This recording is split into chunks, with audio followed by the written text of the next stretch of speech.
Hello, if you wanna add event to calendar in your HTC Desire 19 Plus, well, first you have to open calendar. In our case it is Google Calendar. Okay, click on Garrett, and now you have to click on this marker and add event.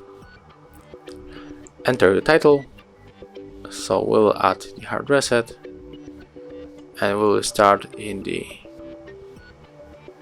Friday. Of course, you have to add here like location, notifications. You can also invite people, note, and if you just set up all of the settings and input your title, click on the save, and as you can see, here it is, our event.